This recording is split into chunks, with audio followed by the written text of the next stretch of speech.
My name is Andrew Arix. I lived once in a city called New York. My mother is Terry Arix. She's in the phone book. If you know the city and you read this, find her. Don't show her this, but tell her I love her and that I'm trying to come home. Please. It all started when I decided, around the time that I turned 25, that it was time for me to give up taking my backpack into work. It would make me look more mature, I thought, if I weren't lugging around a book bag everywhere like some high school student. Of course, this meant that I had to give up reading in the subway in the mornings and afternoons, since I couldn't quite fit my paperbacks into a pocket. A briefcase would have been out of line since I was working in a factory, and the messenger bag always seemed a little, I don't know, fruity to me, too purse-like for my liking. I had an MP3 player which helped pass the time for a while, but when it broke, it would shut down at the end of every song if I didn't skip to the next track manually. I gave that up too. So every morning I'd sit in the metro for a half hour that dragged on endlessly, with nothing at all to do but watch my fellow passengers. I was slightly shy, so I didn't like being caught at it, so I'd surreptitiously watch people.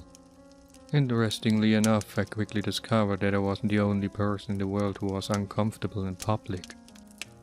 People covered it up in various ways, but I learned to see through them. I divided them up into categories in my head. There were the fidgeters who couldn't get comfortable, constantly moving their hands, shifting their weight, moving their legs closer to the bench, then further. They were the most noticeably nervous types. After them were the fake sleepers, who would take their seat and practically close their eyes in the same second. Most of them weren't really sleeping though. The real sleepers shifted more, came awake suddenly at stops after loud noises. The fakes just zoned from the second they sat until the moment the train pulled into their stop. Then there were the MP3 player addicts, the occasional laptop people, the people who traveled in groups and talked too loud. The cell phone junkies were either very popular or just completely unable to shut up for more than 2 minutes at a time. Just as people watching was threatening to get unbearably boring, I found my first incongruity. A middle-aged man, brown-haired, average size and weight, and dressed casually. Oddly enough, he seemed almost too normal. He had no remarkable features, no mannerism, as if he were designed to fade into a crowd. It was that which led me to notice him. I was intentionally trying to see how people acted in the subway, and he didn't act at all. Didn't even react either. It was like seeing someone sitting in front of a television watching a documentary about fish. They weren't excited or engaged, but they weren't looking away either. Present but not accounted for. He was on the subway in the afternoon. It was more than a month into the people watching experiment before it caught my eye, because I didn't catch the same subway every day and didn't consciously sit in the same car when I did. I saw him for the first time on a Monday, I believe, and for the second time on a Thursday of the same week. He obviously did catch the same train and sat in the same car, in the same seat even. OCD much, I thought at the time. Since he'd caught my attention so much the first time, I watched him more avidly the next. He was frankly downright unsettling. He didn't do anything at all. He sat there, expressionless, head straight no matter what happened. A woman with a wailing child entered the car and sat right behind him and still nothing. He didn't so much as turn his head or frown in annoyance. And that kid was fucking loud too. By the time the subway reached my stop, I found myself queasy, and when I exited the car, my hands were shaking like I was having a nicotine fit. Something about that man was wrong. He was, I thought, some kind of freak. A sociopath maybe, one of those quiet types who it turns out has a dozen women's head in his freezer. The first victim his own mother. I found myself intentionally dawdling at work in the afternoon, stopping to browse in kiosks in the mall near the subway, even when I didn't intend on buying anything. For a couple of weeks I avoided catching that subway, and when I found myself at the same stop when it was pulling in, I made sure to choose a train car as far from the one I'd seen him in as possible. Then one morning I saw another person who set off the same warning bells in my head. A woman, just as plain looking, just as out of place in hustle and commotion around her. The moment I recognized her, I realized later was when my obsession began. My people watching, which had began as a bit of a hobby to stave off boredom, became something of a religion to me. I couldn't enter a subway or ride a bus without finding myself examining everyone, filling out a mental checklist in my head. Plain clothes, solid colors, no brands, check. No expression, no casual glances out the window or towards other passengers, check. No bags, purses or accessories, check, check, check, we've got another. I started calling them the strangers. I didn't see them every day, even after I started taking the metro more than I needed to, even when I found myself riding buses out of my way in the evening. But they were there often enough. Seeing one would set my teeth on edge, making my palms sweaty and my throat feel dry. If you've ever given a speech, you might recognize the feeling. Even though they didn't pay me the slightest bit of attention, I felt like I was the one on display for them. I could see them plain as day. How could they miss me? They didn't, though. Not in a way that I could tell. And when eventually my curiosity overpowered my fear, I decided to follow one. I chose the one that I'd found first, the man in the afternoon subway who always kept the same seat. I got on and took a seat behind him. We rode to the end of a line and he rose and walked out before I did. Keeping distance between us, I tailed him, but he didn't go far. He took a seat on a nearby bench, as expressionless as always, and I turned the corner and waited, trying to look nonchalant. After a few minutes, the next metro arrived and I watched him enter it, and saw him take the same seat. I couldn't find the nerve to follow him again. He hadn't gone anywhere. He just rode the metro to the end of the line and then what? Rode it back? What possible reason would anyone have for that? It nagged at me long after I'd rode a later train back home and tried to get some rest. I couldn't leave it alone, not until I could make sense of it. I found myself more than confused. I was downright angry now. Why was this uncanny bastard, this almost inhuman person, riding subway trains back and forth going nowhere? The mind, I once read, recoils from certain things because the very sight of them is an affront. Spiders set it off in a lot of people, particularly big ones. They just look wrong to us, alien. That was the effect the strangers were beginning to have on me. They offended my senses. I followed him again the next day and again the day after that. Every day for at least a week the two of us made our silent trips together, though only I knew it. By the end of the week I was following him for hours until the last train that stopped at near my apartment block that night. We rode from one end of the city to the other, then back again. I wasn't people watching any longer. I was person watching, stranger watching. I didn't have eyes for anyone else, though peripherally I noticed more than a few confused glances sent my way. Other than that, we two might have been the only people on the planet for all I cared. I lost my job the next week. My manager was kind and timid but firm. I wasn't concentrating, I had no focus. I wasn't being anywhere near productive. It was actually quite a speech, I think, but I could barely hear it. All I could think about was my new work, my vigil. What would that man, No, that thing on the subway get up to when I wasn't there to keep an eye on him. I left work for the last time at noon that day. Normally I'd have started tailing my subject at 5:30, but I was sure that he'd be waiting for me. I wish now that I'd paid more attention to that day. Was it sunny? It was summer after all. I could have walked around downtown, maybe checked out a few pretty girls.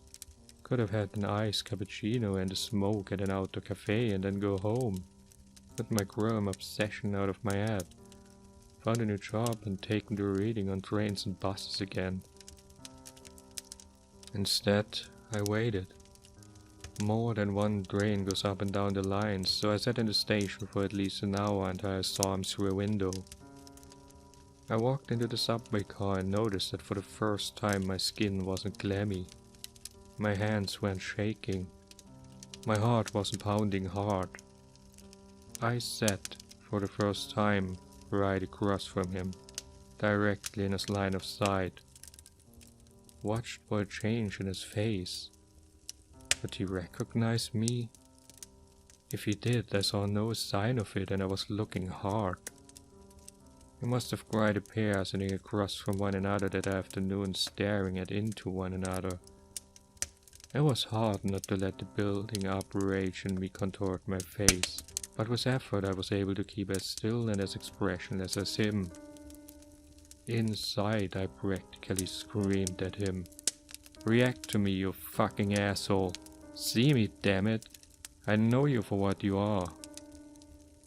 I didn't, though, and my silent demands were unanswered. Not the first trip around, or the second, or the third or 10th. We rode far into the night together, and at each terminus we got out together and waited. I sat right beside him on the bench, watching him from the corner of my eye, and still I got nothing from him. But two could play that game as well as one. Finally, we made our last trip together. I knew him and knew it. Last trip of the night before the train stopped running. I'd always let him get away from me at that point because the end of the line is a long way from my home and the buses stop running at the same time as the subways. But this time I'd follow him, finally see what he was when the train stopped running. I'd get some answers maybe. The subway rolled on and the anticipation grew in me. The car emptied out around us slowly until it was just we two silent watchers below the city. I fought to keep a manic grim at bay and the subway train slowed to a crawl and stopped. The end of the line. The stranger didn't move, still didn't react at all. The car stood still, doors open. I could dimly hear the last few stragglers making their way out of the station somewhere behind us, footsteps echoing in the silence. Nothing. The speaker system dinged to let anyone half asleep know that we'd reached the terminus. Still nothing. And finally I could hear footsteps again. A conductor or something popping his head into each car to make sure it was empty before taking the train wherever the hell it goes for the night. I didn't take my eyes from my silent query. I managed to see the conductor from the corner of my eye when he finally reached our car. He looked in, his eyes roomed over us, and a puzzled look came over his face. He blinked a few times and paused. I waited for him to speak and the moment stretched out, but then, with a slight shake of the head, he left us. There was a car ahead of ours and I heard him stop to check that too. And then, a few minutes later, the train started up again. We rode for a time and then looped around and the subway was parked. I could see into the windows of more trains on either side of us and through their opposing windows into even more. And then he smiled at me. It was just a small curl of the lips that would have gone unnoticed if I hadn't spent the last several hours studying his face. "So," he said in a rough baritone, "here we are." I tried to respond but couldn't right away. My throat had clamped shut. Terror filled me. It felt like the whole underground cavern we were in had just collapsed onto me. I coughed and stammered and finally managed with a raspy voice to ask the question that had kept me up at night, drove me half to madness and led me to this place and this moment. "What are you?" He ignored me. He stood and the train doors opened. Then, shockingly, he turned to face me. "Coming?" He didn't wait for an answer but walked out onto the platform. I scrambled to follow. "Come on, damn it!" I shouted. "Talk to me! Who are you? What? Why do you ride the metro all fucking day?" He didn't look back or slow his step. I couldn't see his face, but it's safe to guess that he didn't react at all. No more than he had to anything else. I stalked after him, still shouting for a time, but eventually gave up. 5 words was all I was going to get out of him, I guessed. We walked along the platform until we came to the junction, then turned. Now we were perpendicular to the trains around us. The path ahead was lit from above, but I couldn't see where it ended. The trains on either side us went on forever as far as I could tell. Far too many trains to serve one city, I realized. It wouldn't have mattered by then, I figure, but I probably should have paid more attention to that at the time. I'm not sure how long we walked. I had a watch once, but it broke. I took out my cell phone at one point, but got no reception down there, and all it would show me was no signal. The stranger would stop every now and then and look at a subway car for a minute or two, but then pass on. It took me a while to figure out why, but eventually I saw that they weren't all the same. Long lines of them would be similar, and then we'd come to a different model. It'd be a little larger or smaller or have a slightly different shape. The cockpit, or whatever you call the front part where the conductor sits, were superficially different as well. I didn't, and I don't know what exactly I was looking for, but eventually I must have found it, because we turned again and the subway was open when my impromptu guide stopped in front of them. We entered and took our seats. "Are you willing to speak now?" I asked him. No answer. I sighed with frustration and seriously weighed the pros and cons of punching him right in the face for a time, when suddenly the lights in the car came on and I heard the engine starting up. "What the fuck?" He gave me a look that was almost sad. "You're not going to be able to go back." "What are you talking about? Go back where?" Nothing again. The stone-walling asshole. The train lurched into motion, pushing off in the opposite direction than the one we'd come from. I think the endless parade of them had thrown off my senses of direction. It rolled for a few minutes and then began to slow as we approached the stop. His vacant gaze grew sharper, and for the first time I got a sense that he was actually staring at me, rather than just looking in the direction I happened to be in. "Be silent. Don't catch their attention." The train stopped. The doors opened and then they began to flood in. I don't know what I noticed first. The weird clothes, the 2 long arms with hands that almost brushed the floor, the jet black eyes and angular faces, or the blue-gray hue of their skin. My eyes took in all those stimuli, but for a long second my brain refused to process it, and when it finally did, I was barely able to bite down on the shriek that tried to tear its way from my throat. I thought my heart was going to explode. Hell, I thought I was going to explode. I was like a strummed guitar string, everything in me lurched and throbbed. My side grew dizzy, which I was thankful for, and I vomited. My mouth was clenched shut, and I forced myself to swallow it, barely managing it. My instincts were screaming his words at me. "Be still. be silent. Don't catch their attention. That day is a blur. We rode the subway car up and down the line, still and expressionless for hours, or days. It seemed much longer than the line I knew, the line I'd followed the stranger along. The hideous things around us seemed to pay us no undue attention, though we must have stood out fiercely. I was so petrified with fear that when we finally returned to the endless cavern of trains, alone, I burst into tears. I collapsed to the floor and just sobbed for a long time, the stranger watching impassively. When I gained control of myself again, I looked at him imploringly. "Take me home," I croaked out. "Please." "I can't," he told me. "Don't know which one of these would lead you back, if any of them." We stood and walked out onto the platform, and I arose warily and followed him. He spun around sharply. "I think you've followed me enough." The rage I'd felt for him before that the panic had temporarily buried rose up in me. "What?" I screamed, rushing forward.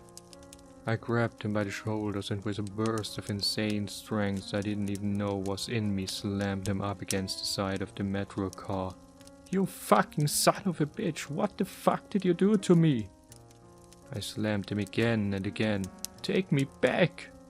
He bore it all passively, and soon the flare of anger in me guttered out, leaving me hollow. "Please," I begged. "Please take me home." "That's not how it works," he said. "If we stay together, it's more likely that we'll be noticed. Go your own way. Be still and be subtle, and they think that you're one of theirs." "How could you do this to me? Why?" He gave me another almost sad look. "I had to. You will too. You get stuck sometimes." He brushed my hands off his shoulders and turned to walk away. I fell to my knees, suddenly out of strength, and watched him leave. At a junction, he turned back to face me. "I'm sorry." And then he was gone. I stayed there on the cold tiles for a very long time. I curled up into a ball and wept for a while. After there weren't any tears left in me, I even managed to get some sleep. When I awoke, the subway train I'd come in was gone, off carrying more blue-grey abominations to wherever blue-grey abominations go. I couldn't handle going back there anyways. I tried to find my way back to where I'd started, to find the subway that I recognized, but I wasn't even sure which direction I should have been going in anymore. I walked for an hour, then another. Finally I found one that might have looked familiar, or I was desperate enough to imagine that it did. When I stepped up to the door, it opened for me, and I took a seat. It started up, and in spite of being a lifelong agnostic, I prayed my heart out. The train slowed to a stop. The doors opened, and for a second I was saved. People, human beings. I'd be the most devout man in the world. Then I noticed the eyes, specifically the third large eye in the center of their foreheads. "Well, fuck you then, God," I thought. They were easier to take than the last bunch though, and I was thankful for that. The third eye blinked independently of the other two though, and it was nauseating. And when one of them smiled or laughed or spoke with another, I couldn't help but notice that their teeth were sharp and misshapen, and yellow-green with filth. But if I was careful and selectively blind, I could pretend for a stretch that I was home. Until one of them entered with a sandwich in hand, and I realized with a start that I was starving and hadn't eaten or drank in what must have been days. The next terminus I came to, I decided to try and find something to eat or drink. I don't know why I waited, but it seemed important. Right to the end of the line. I got there and could barely bring myself to leave. I'd never seen the stranger leave the underground. I'd never seen him eat or drink either. My stomach would take no for an answer though. I steeled myself and tried to keep my face carefully neutral and made my way out into the station proper. And then I got confused. I was looking for escalators or stairs or something like that. But all I saw was a hole in the ground, the walls and the ceiling. Gaping, irregularly sized holes like I was in the middle of a beehive. What was I supposed to do? Leap into one? It didn't make any sense to me. Not until I saw someone climb through one. He floated up through the floor and then floated by me. He frowned for a second, or at least I think it was probably a frown. But apparently whatever kept them from recognizing me as an alien in the subway extended at least this far. It did not, unfortunately, allow me to levitate, which seemed to be the only way out of the subway station beehive thing. Swearing, I made my way back down the tunnel. I was angry, lost, starving, and I had been abandoned to a fate that, if it wasn't worse than hell, was at least twice as stupid and 3 times as nonsensical. I was not in the best frame of mind, which I feel excuses the mistake. Normally I take corners with wide berths because everyone knows that if you just dart around the corner sharply in public places, chances are decent that you're going to walk right into someone. As I did, I slammed into someone, a woman, and fell to the ground. Without thinking, I wrecked it like any New Yorker would. Badly. Jesus fuck, you stupid bitch, watch where you're going! I realized my mistake even before she did. Her eyes grew wide, quizzically and confused, and when she really noticed me they bulged with horror. She leapt, well, floated quickly, back from me and let out something scream-like. A little more yowly than I was used to, but I got the point. Further down the tunnel I saw aliens' 3-eyed heads turning towards me. I thought suddenly about all those sharp, filthy teeth, and just like that I was running. The subway train wasn't there, but there was a walkway along the tunnel, for the repairmen I assume. That's who'd use it where I'm from anyways. I took it at full speed and just kept running until each breath felt like getting stabbed. I stopped, panting, and looked back. The tunnel had curved so I couldn't see the light anymore, but nobody appeared to be following me. Going back though was not an option. I continued forward in the dark for a long time. Eventually I came to a small opening in the wall and stopped there for a rest. Hunger, despair, and a full-speed, terrified run had all left me absolutely drained. I probably would have wept again, which seemed to be all I was capable of lately, but it just seemed like so much work. I sat against the wall, legs splayed out, and imagined I was beating that bastard stranger to death with a hammer. It was a relieving image. A rat was shuffling around nearby in the dark. Every so often I would kick out a foot to scare it away, but after a time I didn't even bother with that.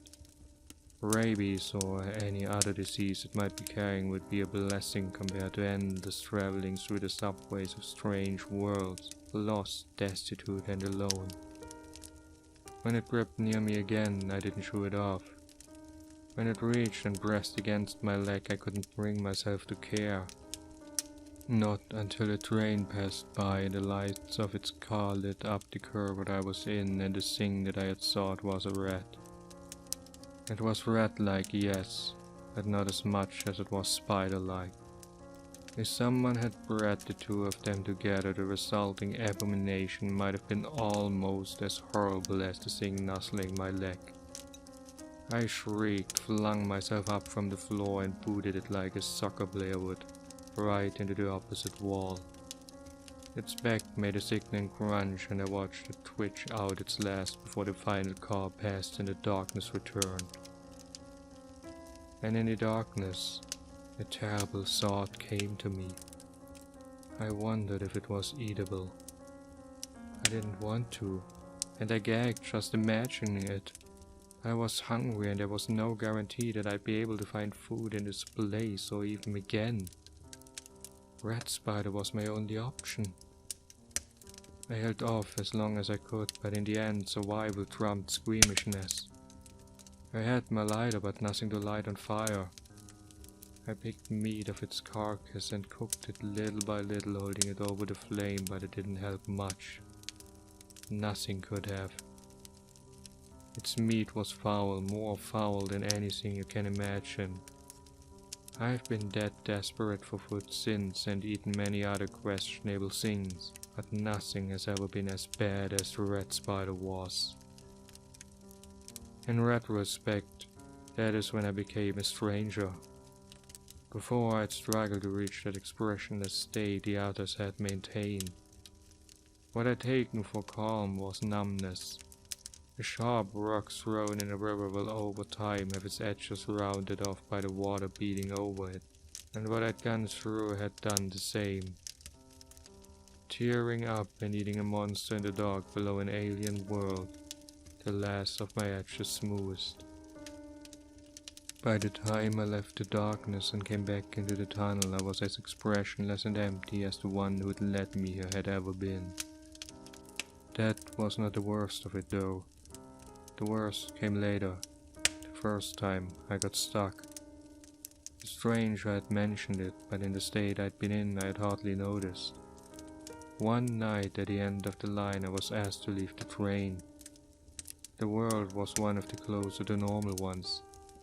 The people were almost human as I recognized it. They were orange, sure, and hunchback, but other than that they were practically normal. After the last world where the people had been hideously overweight, six-breasted hermaphrodites with no noses, the orange guys were pretty much beautiful to me. I thought at first that the conductor was talking to someone else, but I was the only one in the car. And moreover, I'd understood him. The oranges certainly hadn't been speaking in English all day, but nonetheless I could understand what he was saying. When I stood, I began to realize why. I couldn't stand up straight. I was hunchback, and as I saw in my reflection against the window as I exited, orange. I pieced together the rest from there. Stuck meant that I was trapped in this world for some reason, and stuck looking like them as well, which would be handy if I wanted to take the opportunity to leave the subway station, which is possible most times, but requires a lot of care and is quite overwhelming. Alien worlds are a little revolting, I've found. You try to compare them to your own, but the differences are so vast that it makes you sick.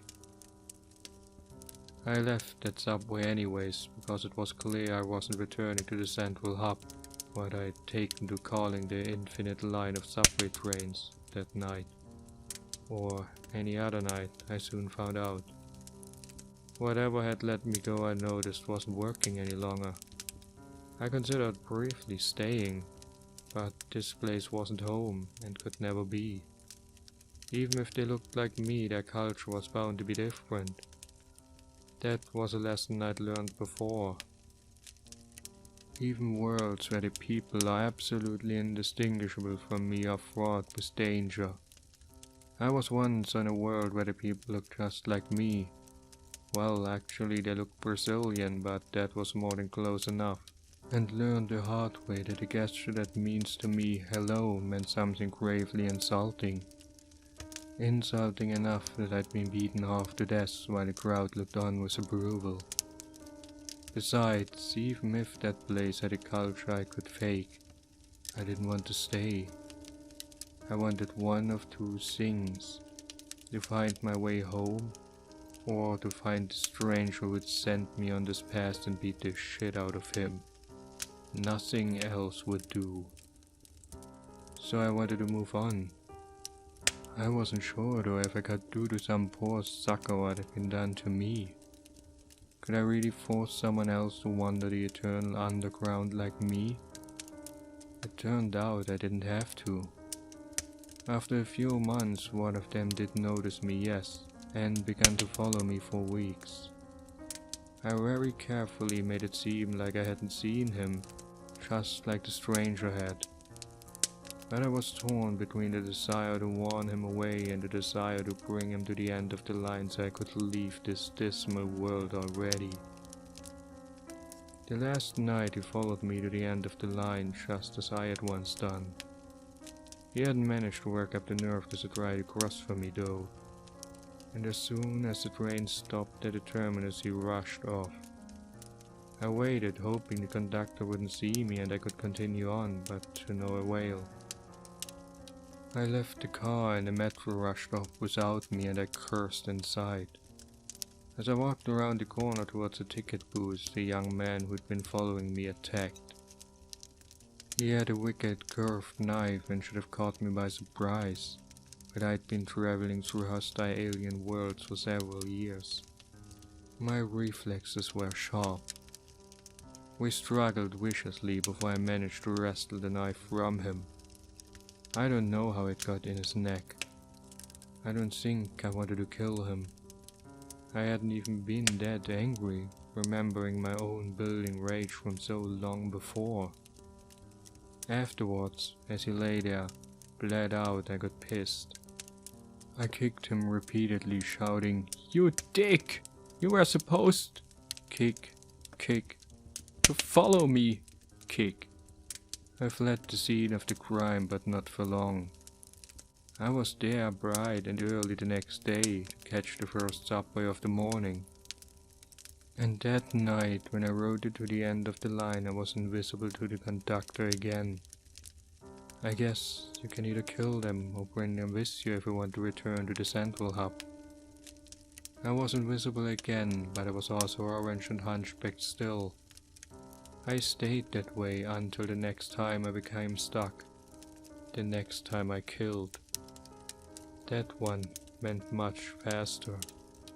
I didn't wait for her to follow me. Once I was recognized as a stranger, I recognized her as the next one and I made my choice. I won't bring anyone else into this. It makes me wonder though, about the stranger who inducted me. I wonder what he originally looked like and whether he knew he could have killed me. I wonder too about the others I saw back home, and the rare few I came across since I left. Do they kill them or take them? And whichever one they choose, do they consider it a mercy? I can't bring myself to talk to them, to ask. We're damned either way, and the damned should suffer in solitude. I've killed 15 of them now, and I've gotten very good at it, but I've made a decision. I'm done killing. Innocents, at least. Before I returned to the central hub, I filled the backpack with as much paper as I could cram into it, and I wrote this story. Over and over again, to be left in as many subway trains as I can.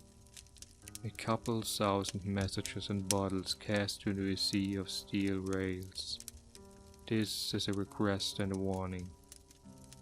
My request above was that you find my mother and tell her a lie. It's a white lie, don't worry. Tell my mother that I love her, and that I'm trying to come home. It may give her some hope or a small measure of peace. I wish it were true too. But here's the thing. I've been thinking of myself as like Odysseus, lost and adrift, looking to return to familiar shores. But I'm not lost at sea. I'm lost in endless tunnels. The labyrinth. The difference is important, because labyrinths are designed, built. Somebody or something made this impossible place, and they must be held accountable for what they've done to me. They cast me as Theseus, not Odysseus, but I won't play that part any longer either. The strange rules of this place have turned me from the human I began as into something else, then something else again.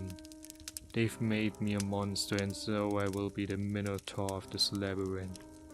And if I can, I will tear down around me and destroy those who build it. My warning is that you should be very wary in public places of silent expression as man and woman. Keep your distance. They may kill you, or they may do worse. If you see them, run far and fast. And even more importantly, I warn you, I beg you, don't ride the train to the end of the line.